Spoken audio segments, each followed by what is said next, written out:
My name is Mr. Goodwin, and I was born in England, which is part of the United Kingdom of Great Britain and Northern Ireland, and I lived there for most of my life. For about the last 15 years I've been living here in America. And I'm here to talk to you about the government of the United Kingdom. And here's a map of the United Kingdom. And Michael, do you want to show us which countries make up the United Kingdom? England, Scotland, Northern Ireland, and Wales. And which is the capital city? Wales. Okay, thank you, Michael. So there's actually 4 countries which make up the United Kingdom. The full title is the United Kingdom of Great Britain and Northern Ireland. And these 4 countries all share a common form of central government. And the capital city is London, and that's where the government is located. Now the reason it's called the United Kingdom is because for many hundreds of years England and Wales were ruled by one king, and Scotland was ruled by a different king. And quite often the King of England and the King of Scotland were fighting against each other. But about 400 years ago, in 1603, the Scotland and England and Wales all became ruled by a single king, just one king. And 100 years later, there was an Act of Parliament which created the United Kingdom and joined Scotland to England and Wales. So we had one country formed of Scotland, England and Wales. That was in 1707, about 300 years ago. In 1800, this area called Ireland was added to the United Kingdom. But in 1922, this part became a separate country, and only Northern Ireland now remains as part of the United Kingdom. So we have 4 countries with a common form of government.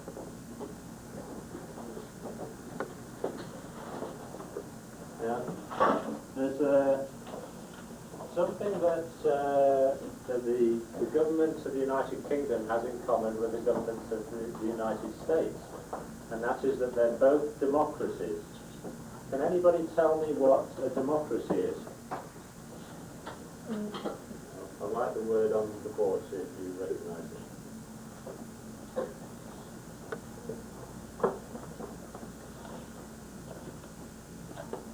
Does anybody know what it might be? Anybody know what that word means? You do? Or wants to be risk taker, they can guess? Okay. Well, a democracy is it's like a country where people get to choose their leaders. So they have elections where everybody votes to choose who they want to lead the country. And in America, of course, everybody votes for the president. They vote for members of Congress. And in England, we have the same kind of thing. People vote for members of Parliament. And it's the members of Parliament that effectively govern the country. However, there are quite a few differences between the government in the United States and the government in the United Kingdom. This is a chart that I drew up to summarise the branches of government in the United States. And the style of government is called a republic. Have you heard that term before? Republic. The head of state is the president. Then there are 3 branches of government. The executive, which is the president, and he chooses a team of people to help him run the country, and that's called a cabinet. Then there's the legislature, where the laws are made, and that's formed of the House of Representatives and the Senate. And there's the judicial branch of government, which is the Supreme Court. Now, the United States was a totally new country about 225 years ago. And that means that the people that founded the country could get to design their government from scratch. Because the government didn't exist up until that time, so they could start everything totally fresh. And they wrote everything down in a constitution. And the constitution is really the rules or the laws which control how the President and the Congress and the Supreme Court work together to rule the country. And this is a similar chart for the United Kingdom, so you can see how they're slightly different.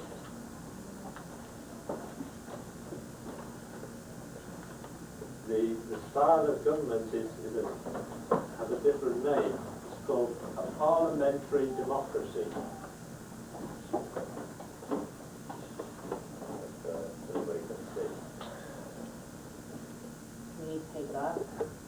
Well, okay. Now, the head of state is not a president, it's a monarch.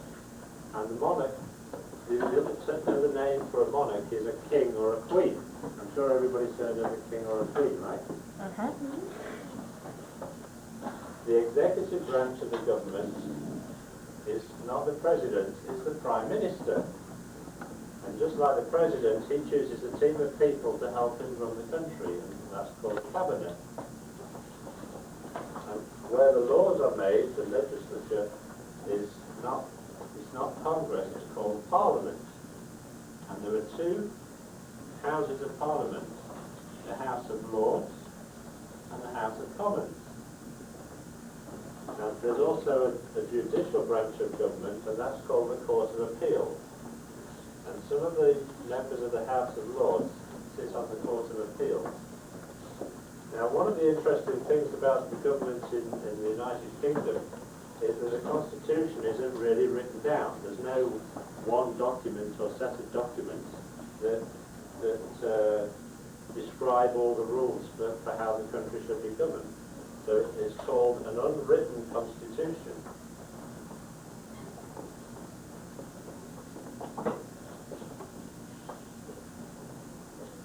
Now the history of government in the United Kingdom really goes back more than 1,000 years. At that time, the king was the most important person in the country. He could do just about anything that he wanted to do. Nobody could go against his word. And if he said, I need all your money, give me all your money, you would have to give it to him, right? Or if he said, give me your house, I want your land, you'd have to give it to him. Or if he said, I want you to come and be in my army, we're going to go off to France and fight a war, then you'd have to be in his army. You wouldn't be able to say no. Otherwise you'd have you thrown in prison, or maybe he would have you killed. But today, although we still have a king or a queen, they have no real power to control the government. The power has really been shifted from the king or the queen to the parliament. So now it is the parliament that is the most important part of the government.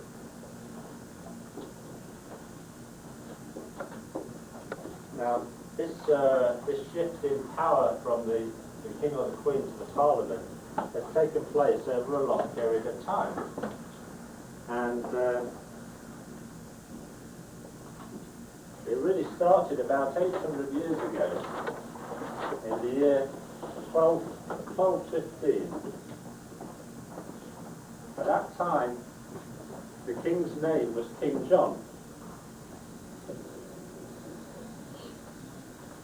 Now, King John wasn't a very good king, and not many people liked him. And he owned some lands in France. And so the King of France had taken his lands away from him. So he wanted to organise an army to go to France and fight against the French to get his lands back. So he gathered in lots of money from everybody in the country, and he gathered a big army together, and they went to France. But they didn't win the war, they lost the war. And when King John came back, he said he wanted some more money and he needed some more people to go and fight them again. But there was a group of powerful people in England called barons who said, well, we don't want to give you any more money. We're not going to give you any more people to go and fight this war. They said, well, maybe we need to get a new king. And what they did in the end was they drew up a list of rules or laws which the king had to follow. And King John was pretty frightened because he thought that either that the barons would find a new king instead of him, or that maybe they would even kill him. So he agreed to sign this document. So he agreed to abide by the laws that people had drawn up. And the document was called the Magna Carta, which means Great Charter. And this was a very important document because it was the very first time that anybody had tried to define some laws to control what the king could or couldn't do.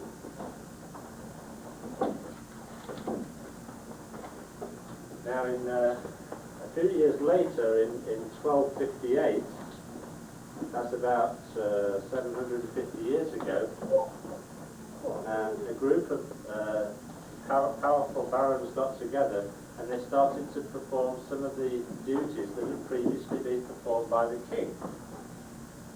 And this was the first time that there had been a parliament which had got together to discuss the laws of the country and which was not controlled directly by the king.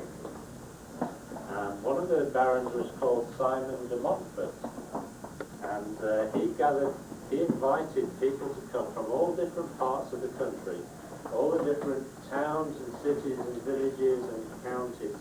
He invited them all to come into one place so that they could discuss the laws of the country and how they could make them better.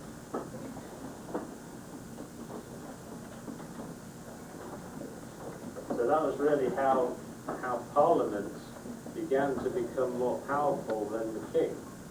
And over the last 750 years, laws have been passed by Parliament which have restricted the power of the king or queen and actually increased the power of the Parliament.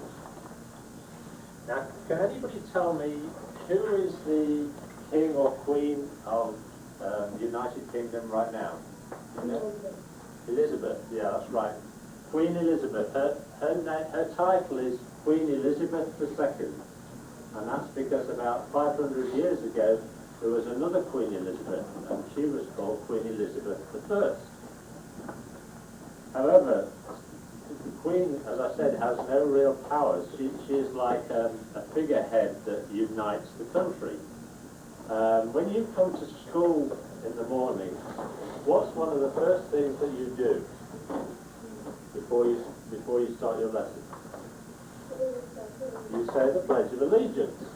You pledge your allegiance to this flag, right? Well, in the United Kingdom, people don't pledge their allegiance to a flag. They pledge their allegiance to the king or the queen.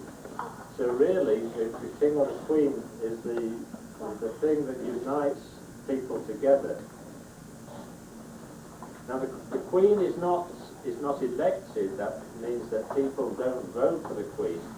In fact, the king or the queen always belong to the same family.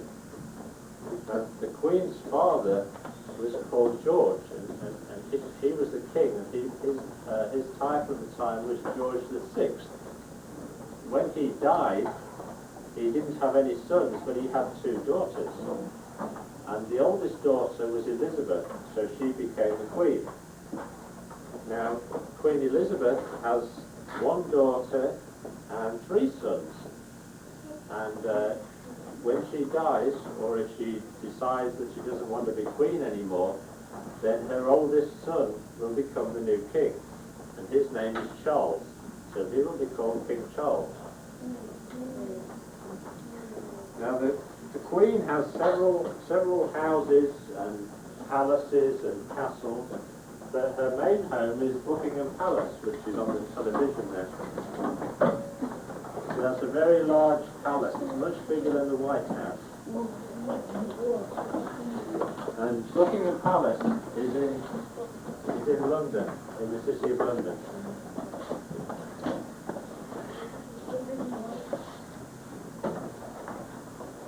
Now the Houses of Parliament are also in London. Julie, do you think we could show the Houses of Parliament? Oh, sorry.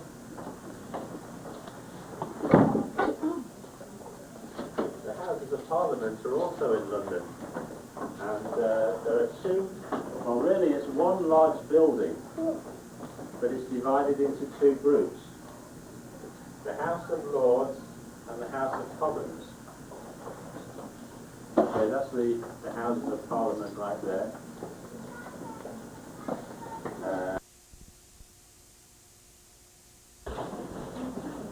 And this is what it is like inside the House of Commons.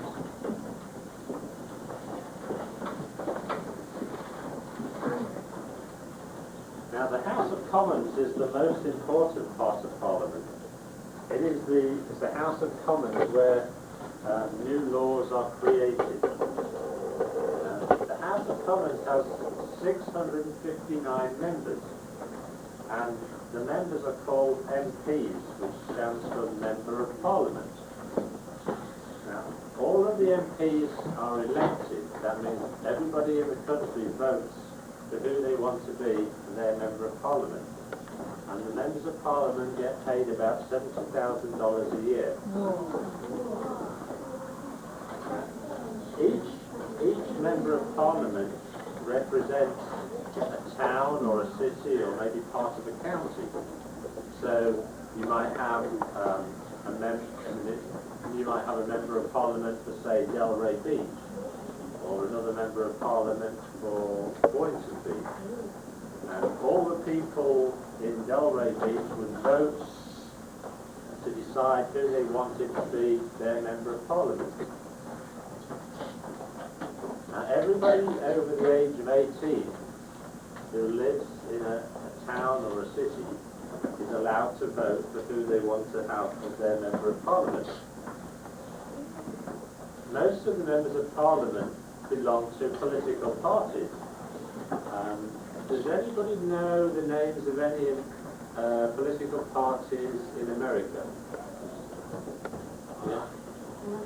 Democrats? One more. And the Republicans, right. So there's two main political parties in America. Well, in the United Kingdom, there are several political parties, but there are two very large ones that have formed the government over the past 60 years. Currently, the largest party is the Labour Party, and it has 417 members of Parliament right now. The second largest party is the Conservative Party, and that party has 159 members of Parliament right now. And the other 83 members of Parliament belong to about 10 smaller parties. Now the party which gets the most members of Parliament in an election can form the government. So right now it's the Labour Party that forms the government. And it is the leader of the Labour Party who is the current Prime Minister. As you remember, the Prime Minister is the executive branch of government. And he chooses a team of people from the House of Lords or the House of Commons to help him run the government. And that forms the Cabinet. Now the Prime Minister is probably the most important person in the United Kingdom. It's a bit like the President in the United States.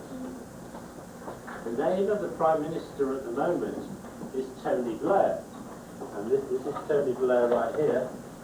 He's standing in the front row in the House of Commons. people along here to his left are members of his cabinet. They're the people that are helping him to run the country. The people behind him are all members of his own party.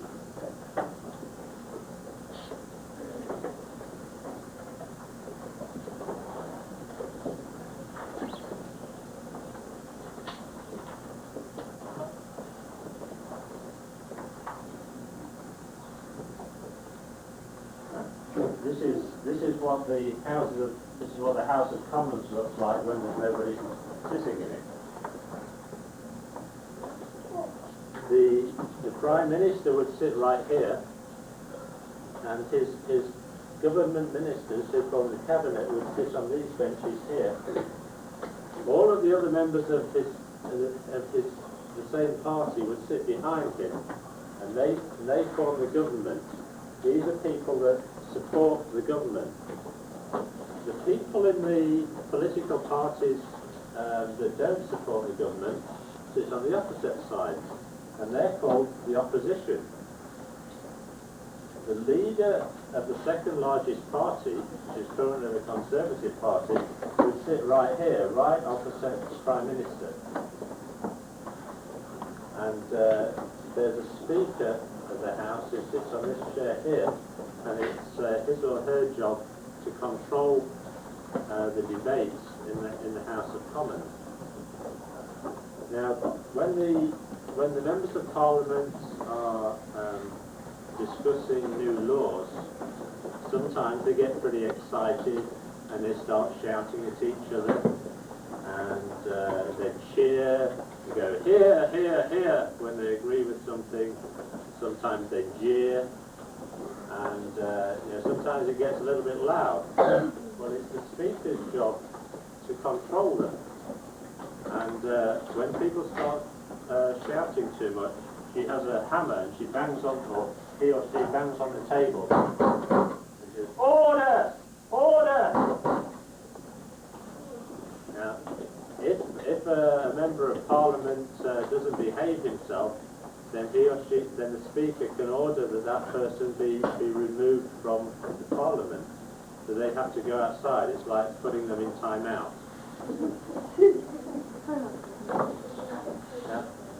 Another interesting thing when the members of Parliament are talking to each other is the way they refer to each other. Please, what's your name? So, Devontae? See, if you were a member of Parliament and I was a member of Parliament, I wouldn't be able to say, "Hey, Devontae." I would be allowed to call you by your name. Say you were the member of Parliament for Delray Beach. I would have to call you the Honourable Member for Delray Beach. And if you were a member of the government, if you were in the cabinet and you were sitting on this bench here, I would have to call you the Right Honourable Member for Delray Beach. And if you were in the same party as me, say we were both in the Labour Party, I could refer to you as my honourable friend, or my right honourable friend.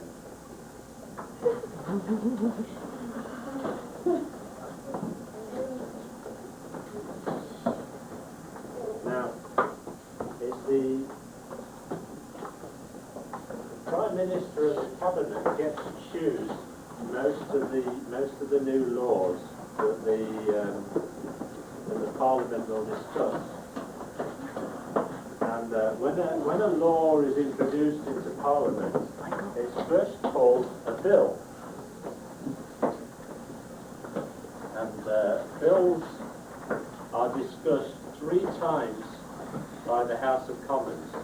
And then all the members of Parliament in the House of Commons vote to decide whether or not they think the bill is a good idea.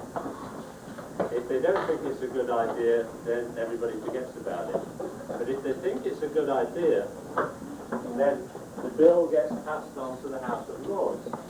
And the House of Lords discusses it, and they decide whether or not it's a good idea. Quite often the House of Lords thinks that maybe there should be some changes. So they pass it back to the House of Commons. But the House of Commons always has the final say, because it's the House of Commons where the members of Parliament were elected.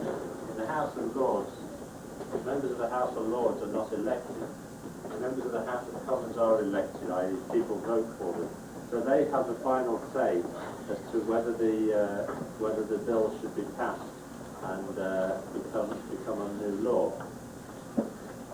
Now, if a bill is passed through both the House of Commons and the House of Lords, it goes to the King or Queen, and the King or Queen has to sign it.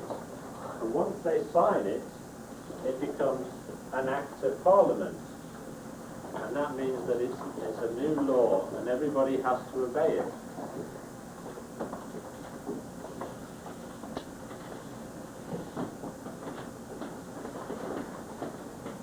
Now,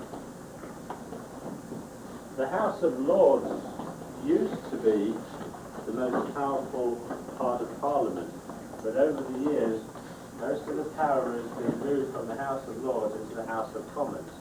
And the reason for this is because this is where people get to choose who goes into the House of Commons, whereas people in the House of Lords are mostly appointed. Usually they're appointed on the recommendation of the Prime Minister. However, there are 92 members of the House of Lords who are called hereditary peers. And that means that the only reason that they sit in the House of Lords is because their fathers used to sit there in the House of Lords, and their grandfathers used to be in the House of Lords. And when they die, maybe their children will also be in the House of Lords. Some of the other members of the House of Lords are judges, and the top judges in the country, there's 12 of them, sit on the Court of Appeals, and that is similar to the Supreme Court in the United States.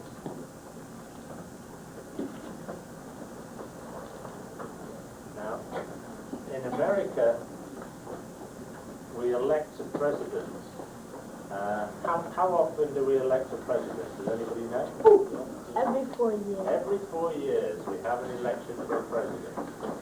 Well, and the election is always held on a Tuesday.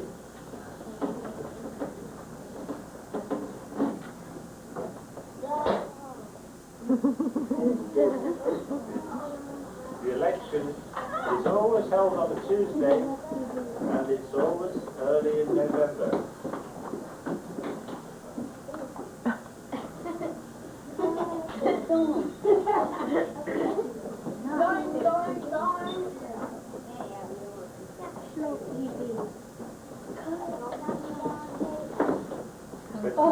But in the United Kingdom, things are different, because it is the Prime Minister who gets to choose when the election is.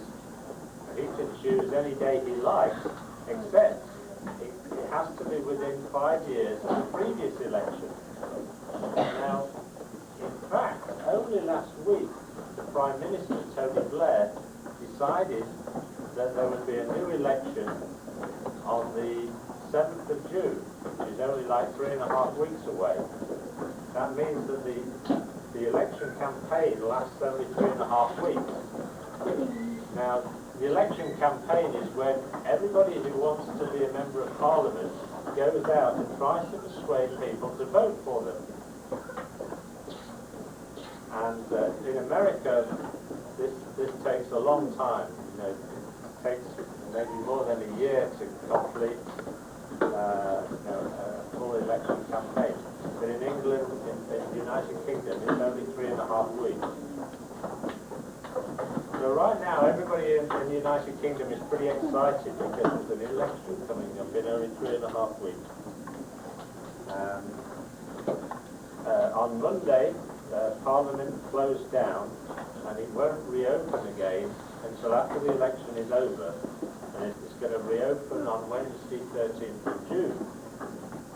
But by that time, some of the members of Parliament that are currently or were in the last Parliament will have lost their jobs, because they'll have been replaced by new members of Parliament that were elected to replace them. Now, if the Conservative Party were to get more members of Parliament than the Labour Party, then the leader of the Conservative Party would become the new Prime Minister. Now, when Parliament opens, there's a very large ceremony. The Queen drives in a carriage pulled by horses from Buckingham Palace down to the Parliament in the Palace of Westminster, and usually there's like lots of soldiers on horses and thousands of people watching. And when she goes to the house, when she gets to Parliament, she goes to a House of Lords.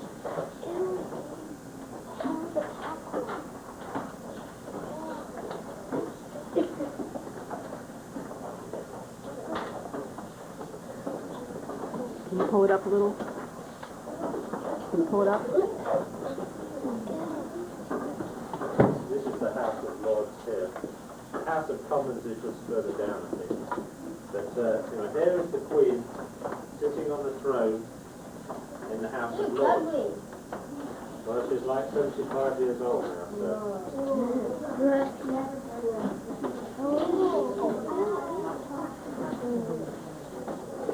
Anyway, the reason the Queen goes to the House of Lords is that she's not allowed to go in the House of Commons.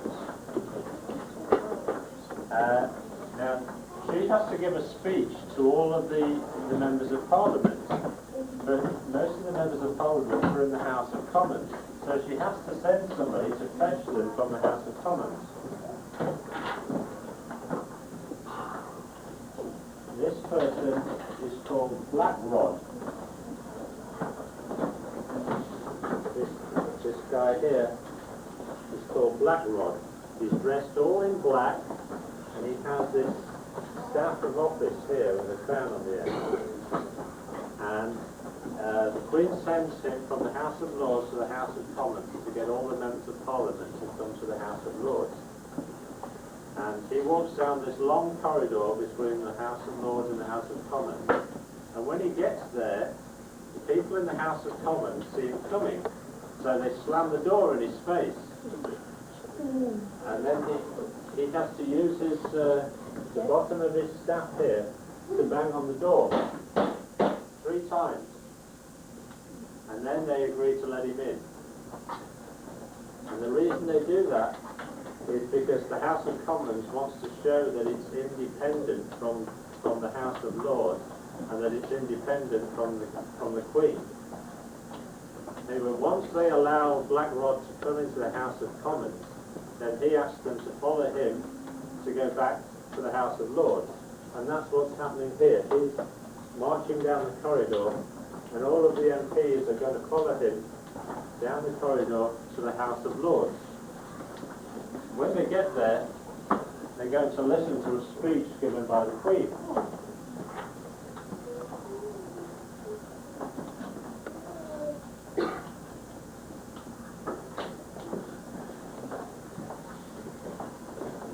Here's the Queen, she's reading from a book, reading a speech. Now, she didn't actually write the speech. The speech was written by the Prime Minister. And what the speech does is explain to the members of Parliament what new laws the government will try to pass during the next session of Parliament. Now, before I finish, there's one thing that I want to tell you about one of the most exciting periods for children in England. And it's all because of something that happened about 400 years ago, in the year 1605.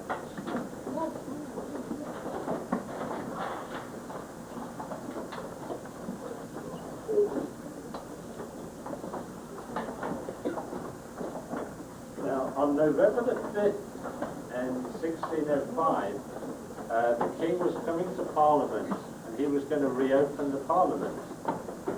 But the night before, somebody found somebody found beneath the Houses of Parliament there were 36 barrels of gunpowder, and there was a man by the name of Guy Fawkes.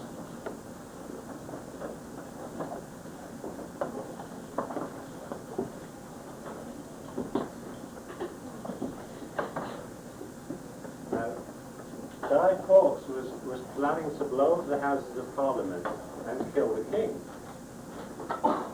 And after he was discovered, there was a big celebration because his plot had failed, and he was found out before he had a chance to kill the King. Well, every year since then, there's a celebration throughout Britain where there's a party with fireworks, and it's a bit like July the 4th in America. And a lot of the children build a man out of newspaper or straw, and they dress him in old clothes, and they put him on top of a bonfire, and then they burn him. And that figure is called a guy. And so there's this ritual of the burning of the guy to celebrate the fact that Guy Fawkes failed in his attempt to blow up Parliament. And there's a rhyme that children used to sing. It goes, "Remember, remember, the 5th of November, gunpowder, treason and plot. We see no reason why gunpowder treason should ever be forgot." And just to make sure that nobody ever tries to blow up the Houses of Parliament again, whenever the King or Queen goes to Parliament to open a new session of Parliament, she sends some of her soldiers called the Yeomen of the Guard, and they look in the cellar beneath the Houses of Parliament just to make sure that there's no gunpowder hidden there. That's the end of my presentation. Does anybody have any questions? Yes. Guy? Well, he was executed.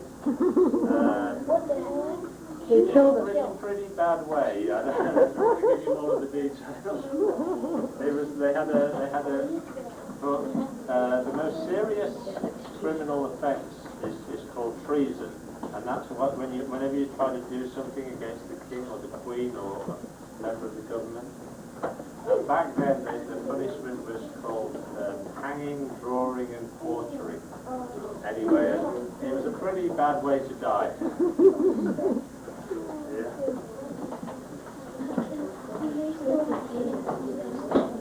Yeah. Say the question. The question is, do we still have kings to this day? And yeah, the answer is yes. Right now we have a queen, and her name is Elizabeth.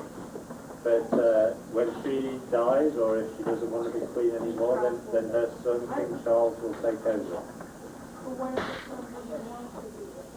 Well, and he has 2 sons also. And I think the oldest one is called William, so maybe his son will be the king. I'm curious. I know they still wear the wig. What's the purpose of the wig? Sorry, I can't tell you. I mean, because every time you see it, you see them wear, For the judges? Like the judges, you mean? Yeah. I mean, has that always been that way?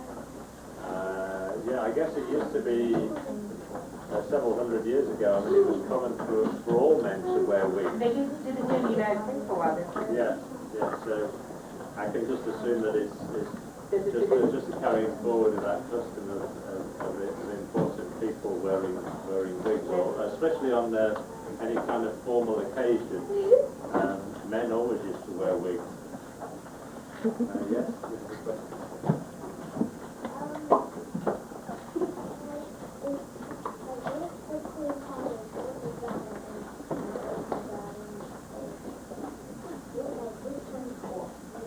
That's a good question. The question is, if the Queen had a daughter who was older than the son, which one would be the King or Queen? And the the answer is that it would always be the son. The priority goes to the oldest son, then the next oldest son. If there are no sons, then it would go to the daughter. I know it's not fair. It's not fair to the girls, but that's just the way it is. The boys are more important.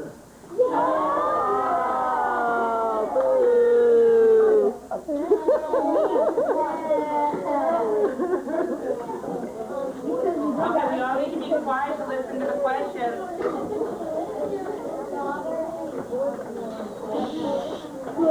We need to be good listeners. The question is, what if there was two sons or daughters who were the same age? Which one would be picked? Both. Well, then the answer is that one always has to be born before the other, even if they were twins. One would always be born just a few seconds or a few minutes before the other. So there's always one is older than the other. You're a triplet, right? Right. So there's three Rogers brothers who are triplets. So they were all born at almost the same time. So one of you was born a little bit before the others. Do you know which one? Sorry? You're the oldest, you see? So there's three You can be king. If he were the son of the king, and there were three triplets, he would be the one chosen to be the next king.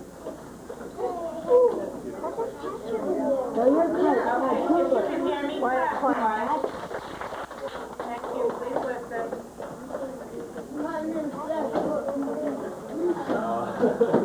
I don't think that's ever happened yet. Well, that's a very good question. He said, what would happen if they was like Siamese twins? And they both came out together. I don't know.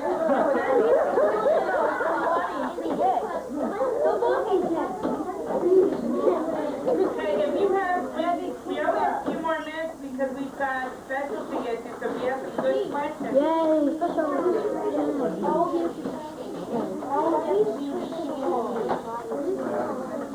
I cannot hear. The question is, how old do you have to be a king or a queen?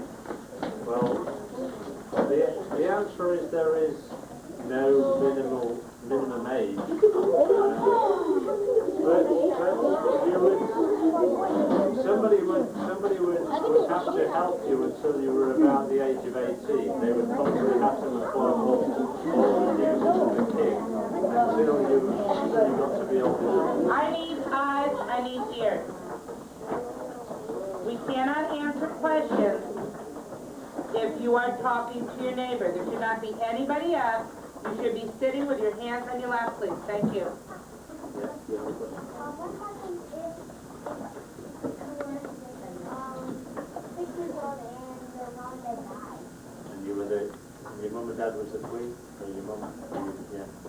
Well, you would become the king, but somebody would have to perform your duties for you until you were about age 18. And then you could really take over, and then you would really be the king.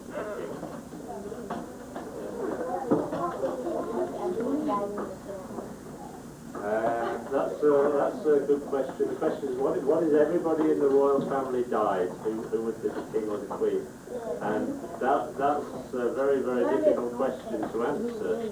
And it hasn't happened recently, but several hundred years ago, maybe like about 400 years ago, it used to happen.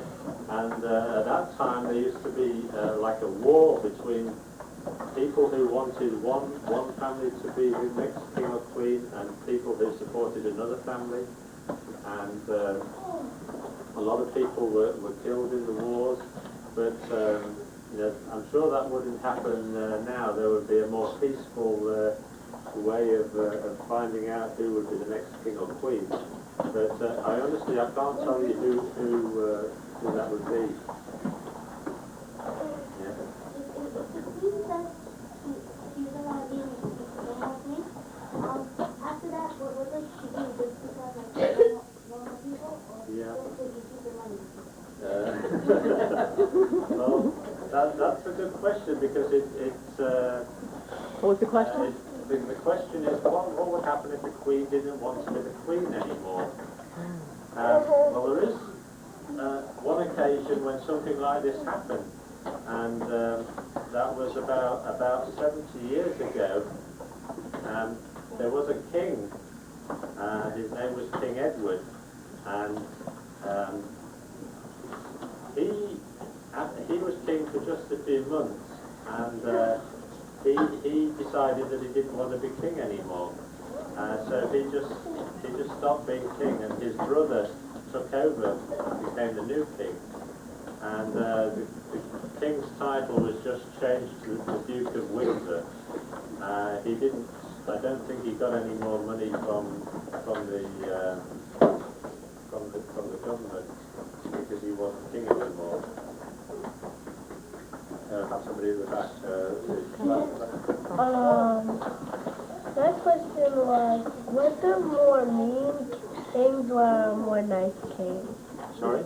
Was there more mean kings or nice kings? Was there more mean kings or nice kings?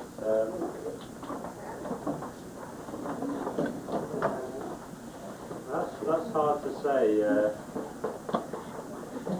All of the kings and queens, they're just normal, regular people. There's nothing really special about them. So, just like everybody, some of them are good and some of them are bad.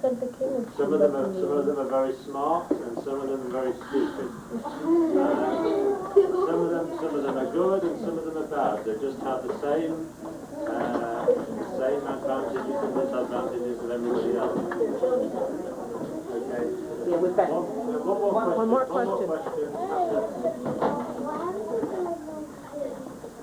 Sorry? What's happened if the king or queen had no children? Then it would probably go, if the queen had a brother or a sister and they had some children, then they might be the next queen. Okay, I think that's all the questions I have time for. Can we send Mr. and Mrs.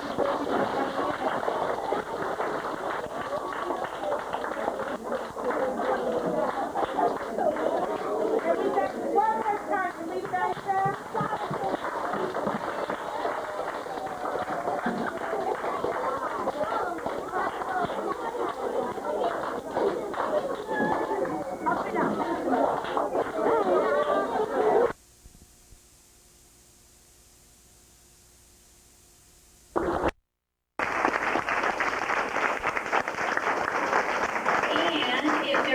already standing, I'd like the third grade teachers to stand up for just a moment. Boys and girls. You want to clap? Boys and girls, your teachers have spent this whole year getting to know you, planning wonderful learning activities for you, and doing their very best to help each and every one of you reach your potential. Now let's give our teachers an appreciative applause.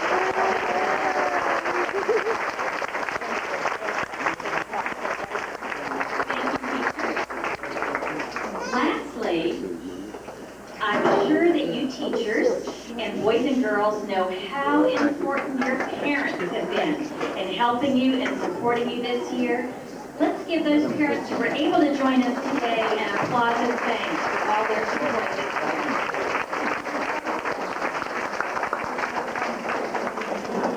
And that's just the beginning of our special morning. Boys and girls, throughout our ceremony this morning, I'll expect you to be very respectful of each other and make sure you're nice and quiet so we can recognize every single one. Before we begin with our awards, my understanding is that we have some third grade students who are going to share some special memories with you. Mrs. Knight, do you know who they are? So if you're one of those third grade students that's going to come up here for this special event, please come up.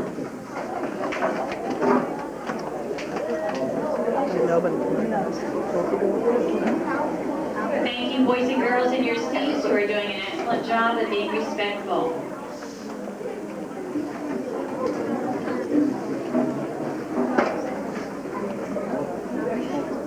Oh, sure.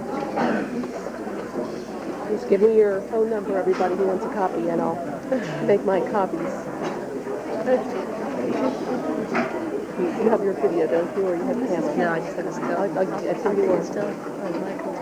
You're Oh, still? thank you. No, I don't have. I have still, but I only have one arm, so I'm going to do the video. So if you do the I'll still, do then still. we'll.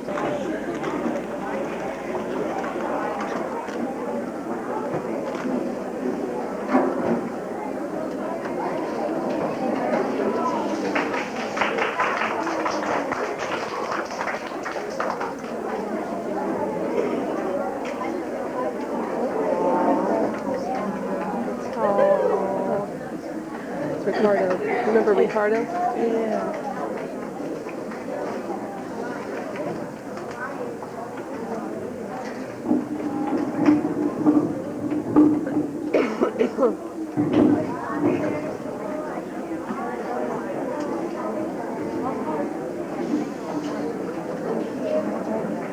Well, it gives him style. Good morning, ladies and gentlemen. Good morning. Thank you. That was very sweet. The third grade classes have a presentation which they'd like to do today. Please listen carefully.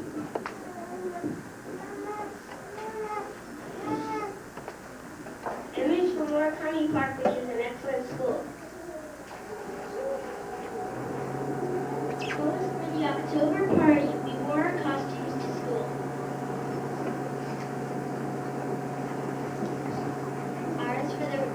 Ours for reducing, reusing, and recycling.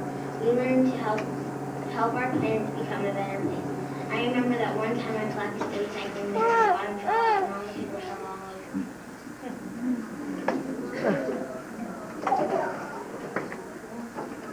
I should really include you because you asked lots of questions here at Morikami. K is for Cool Cats, which are Kids Against Tobacco. We completed books for Brown Ribbon Month.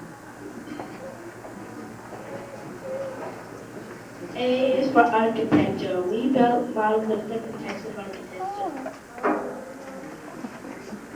M is for machines. We learned about simple machines. The buildings and the machines are not simple.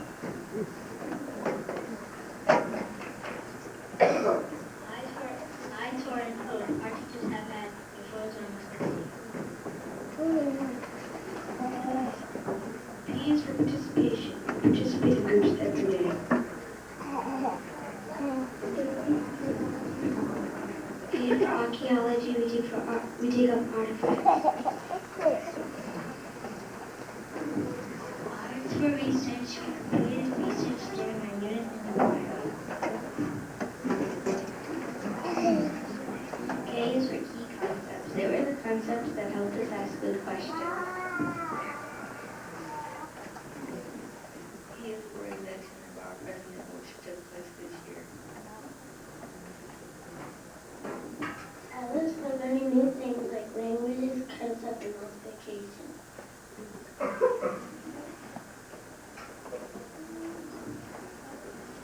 E is for executive branch of government, all of this judicial and legislative. M is for Miami Museum of Science, and when we visited the Smithsonian and other exciting exhibits. E is for expository, which is writing to explain. N is for narrative, which is writing to tell a story. P is for technology, and we learned all about HyperCard Studio and when we practice on the TCC. A is for attitude, which is such a big part of the IDEO program. R is for reflective. We reflect on our units of inquiry, and years from now, we will reflect on third grade. Y is for you, we would have like third grade too.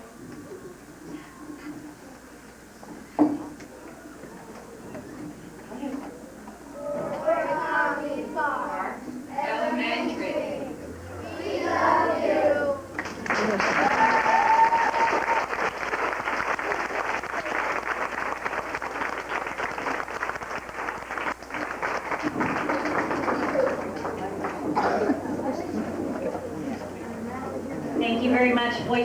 girls, and I know that third grade was a very special experience for you.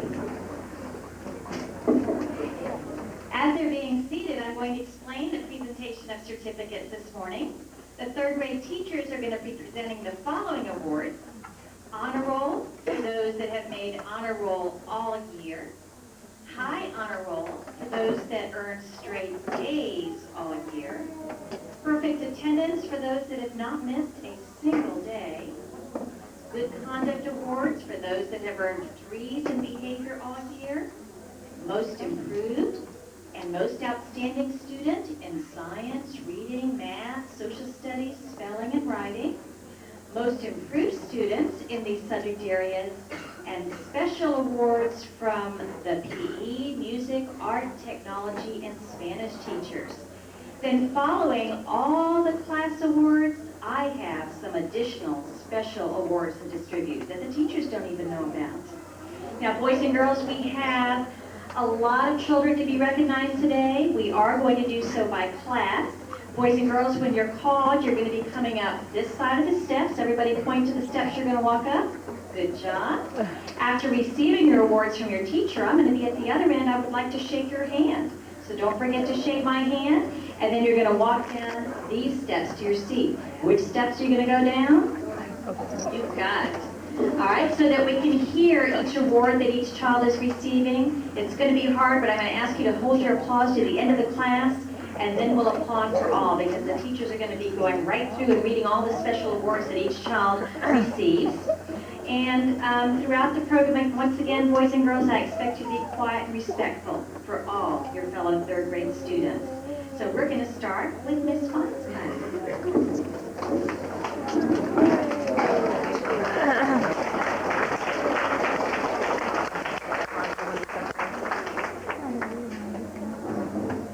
I just want to thank my class for a wonderful year. You have been great.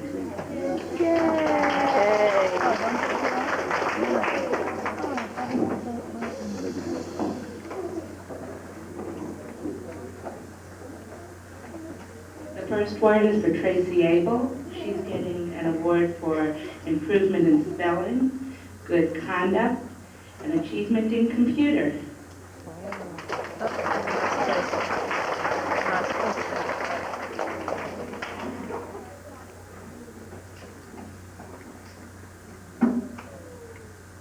Matthew Barbosa. He's getting an award for being on honor roll all year and for good conduct.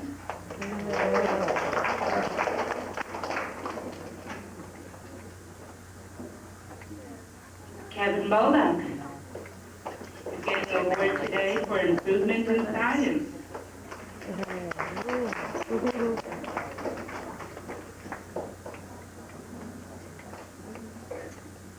Michael Cepeda is getting an award for achievement in Spanish, good conduct, and for Spanish Club.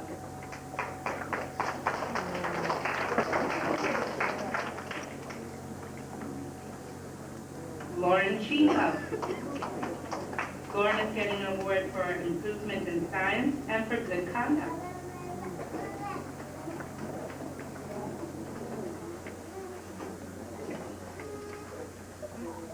Simone Davis. Simone is getting an award for achievement in spelling and for good conduct.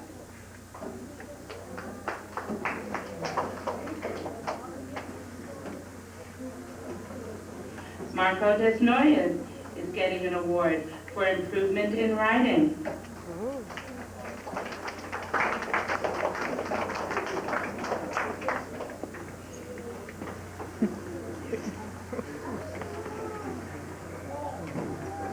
Francesca Dumas is getting an award for improvement in math and for good conduct.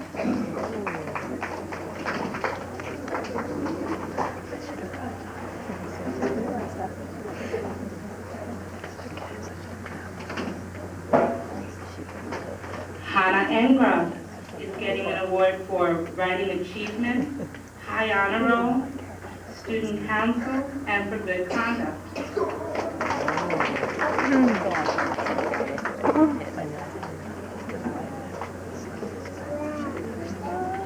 Tessa Balatovich. Tessa's getting an award for improvement in spelling and an art award.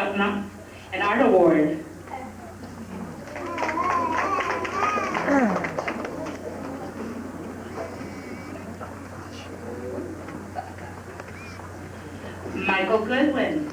Michael's getting an award for improvement in social studies and for good conduct.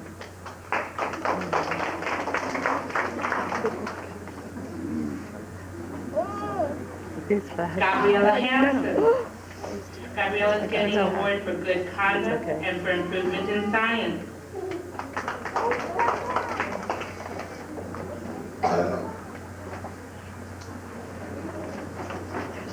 Brandon Jock. Brandon's getting an award for improvement in mathematics.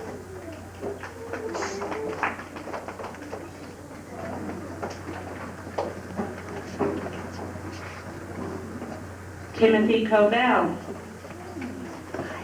Timothy is getting an award for improvement in writing, good conduct, PE achievement, and most improved.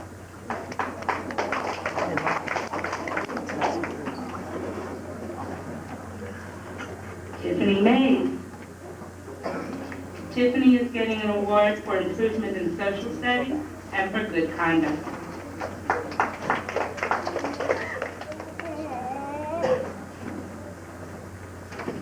Garrett Meany. Garrett is getting an award for improvement in social studies.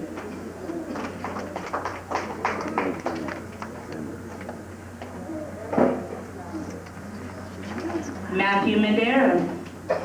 Matthew is getting an award for achievement in social studies and also for honor roll.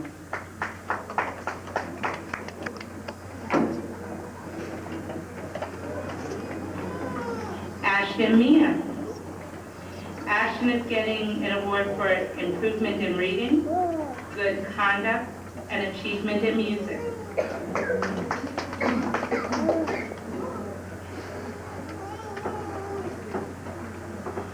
Zach Nasper. Zach is getting an award for improvement in social studies and good conduct.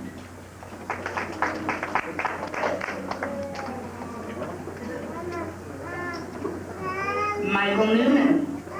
Michael is getting an award for improvement in science and computer achievement.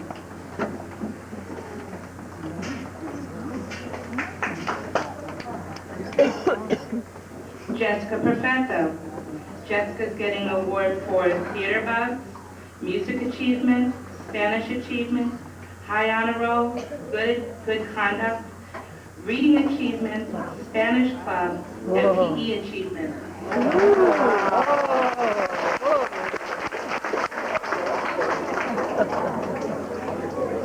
Meta Peterson. Meta is getting an award for honor roll, science achievement, and good conduct.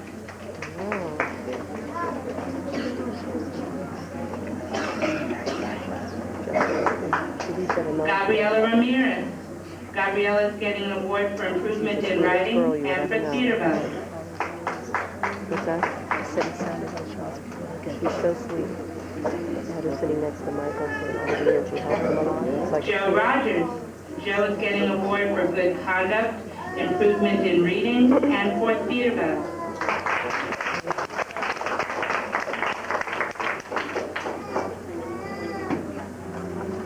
Brendan Simon. Brendan's getting an award for improvement in mathematics. Jessica's also good at PE. She's like the fattest brother of all the girls. Her mother has her in karate, and she plays the piano. Jasmine Smith. Jasmine's getting an award for improvement in reading and good conduct.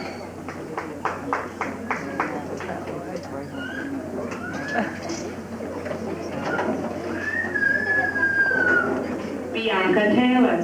Bianca's getting an award for improvement in mathematics and for theater buzz.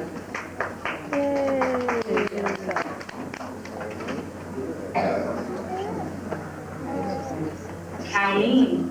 Calmeen's getting an award for improvement in reading, good conduct, outstanding attendance, and art achievements.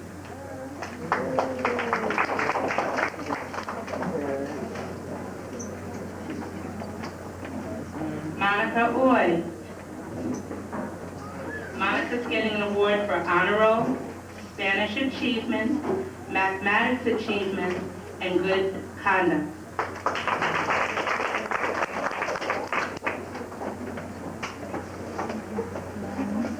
Devontae Wilson. Devontae is getting an award for improvement in writing.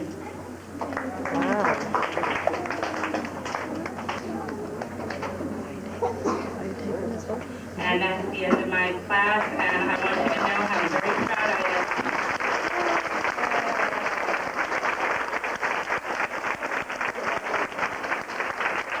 Okay, now let me invite Mrs. Horning up.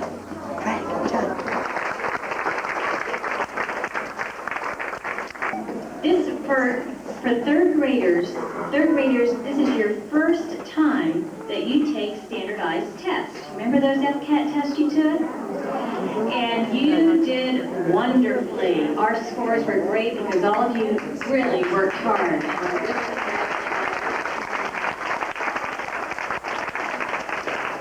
Now, with our scores, let me have your attention, boys and girls. With our scores, we also receive some certificates. These are not from me. These are straight from Tallahassee, signed by Charlie Crist, Florida Education Commissioner. And they sent us some awards for some of our third grade students who scored at least a 400 on a scale score. That's a complicated number, but parents, you can go home and look at those results you got and see if you can find a scale score on there. And before I distribute these, I'm going to, since I'm calling these names out, I'm going to invite someone very important up that we need to applaud for all the work she's done this year, my assistant principal, Mrs. Burns.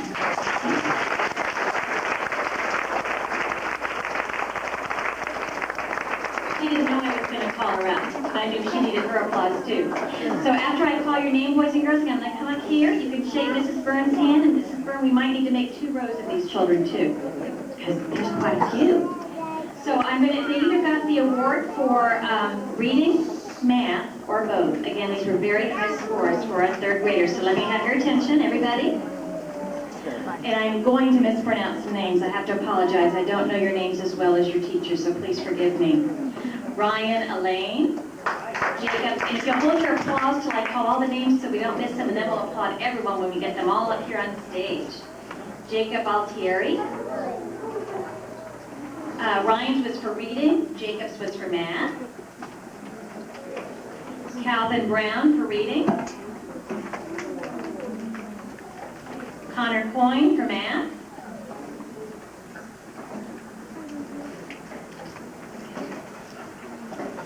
Tessa Palatovich for reading. Remember, I'm going to make some mistakes, but you'll forgive me. Samuel Ferraro for reading.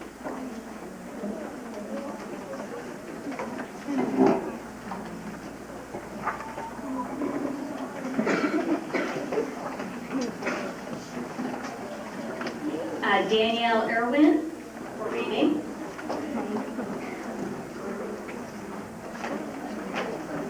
Max Klein for math. Oh. Hey, Max. Annie. Oh, no, we can't. Morgan McMullen for reading.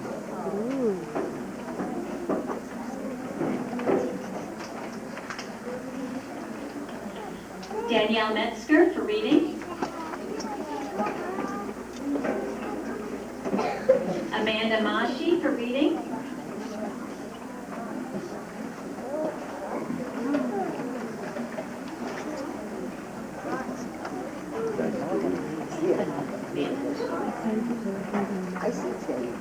Oh, yes. Marielle Pellegrino for reading.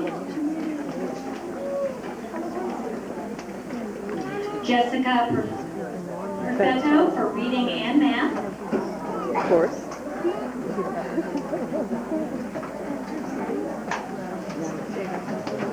Andrew Perrin for reading. Matt Peterson for reading. Xavier Simmons for reading.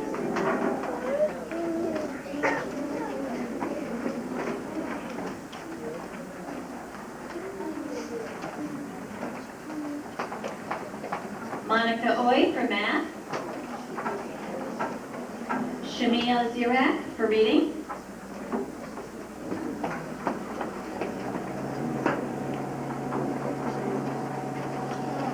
And wasn't that special? Give them a nice round of applause.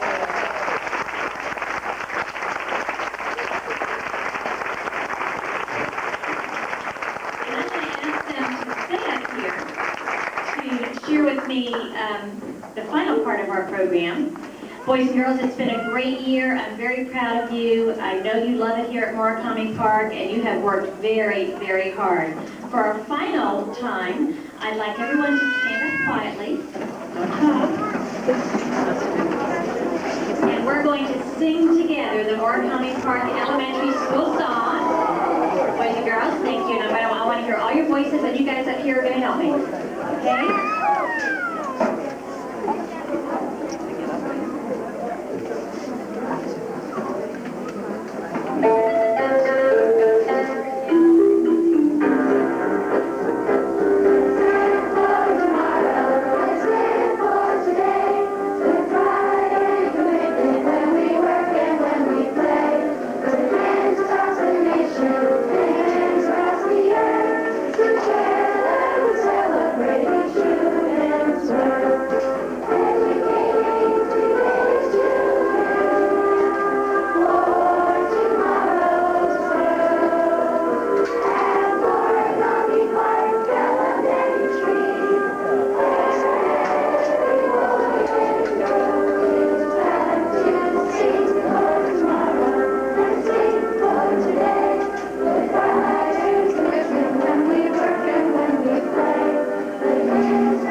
When your teacher is ready to dismiss you, they'll ask you to stand up, and I'm sure you'll walk out in a nice, quiet line. Thank you so much for a great assembly and a great year.